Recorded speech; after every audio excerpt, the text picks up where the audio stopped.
humnaan itti fe'uun hin ta'uudha kan jennu jechuudha. Lolli Oromiyaa keessa jidduuti godhamu kan Oromoo jidduuti. Sadarkaa hoggansatti hoggansi biyya san hogganaa jiru kanuma isinummaan harka wal dhooftanii ol baaftanii bar. Of sobuun wal sobuun hin barbaachisu. Waggaa 2018tti gaafa mormu san afaan qabdanii ni hinaaftee ni bololte jettanii warra ol baaftan ilmuma keessan isinirraa dhalateedha. Hoggansi gama lachuu waraana Oromiyaa keessatti godhamu gara tokko marra tokko gara kaaniin Abiyyitu hoggana.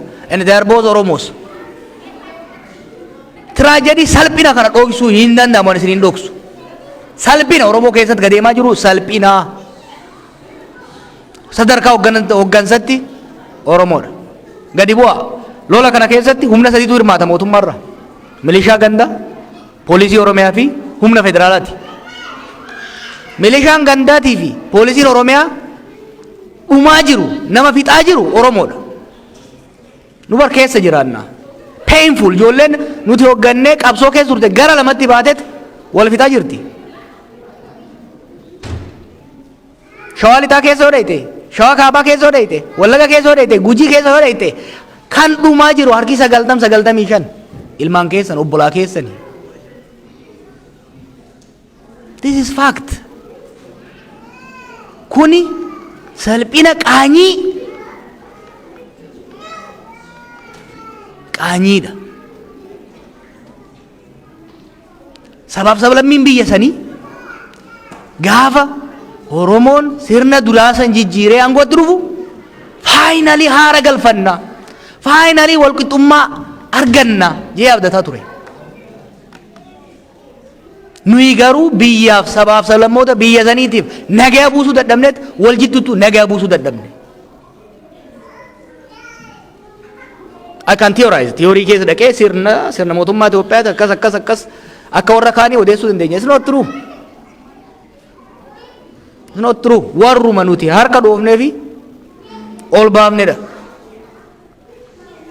Kan dhumaa jiru kan wal fixaa jiru. By the way, sadarkaa mootummaa fi humna waboo bira darbeera yeroo ammatti. Revenge killing. Haaloo wal bahuun duriyyeen magaalaa keessa wal gurmeessee nama fixuun. Eenyu ko Oromiyaa keessa nama fixaa jiru mootummaa fi waraana bilisummaa Oromoo qofaan wal fixaa jiru bar.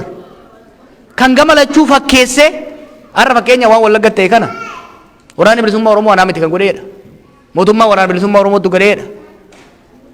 Faaktii isaatu sadarkaa ittiin beeynetti humni sadarkaa anarkiin biyya keenya keessatti baay'achuurraa kaka'een qabatamatti abalutu ajjeesee. Jarmanitti bakka tokkotti jeen ture. Oromiyaa keessatti baraarra eenyutu ajjeesee maalutu ajjeesee sadarkaa jettee gaafattee deebii itti dhabdu gaafachuu itti dhiifte irra jirta jechuudha. Ani waan isin dhaga'uu barbaadan isinitti himuuf as hin jiru. Waan isin dhaga'uu qabdan isinitti himuuf as jira. Wanni ta'aa jiru shame. Warri aangoorra jirtu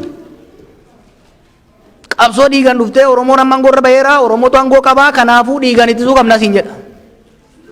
Nummoo gara keenyatiin qabsoo Oromootu butamee Oromootu dhumaa jira hin jenna. At the end we are entering an endless cycle of violence. Isinitti himan.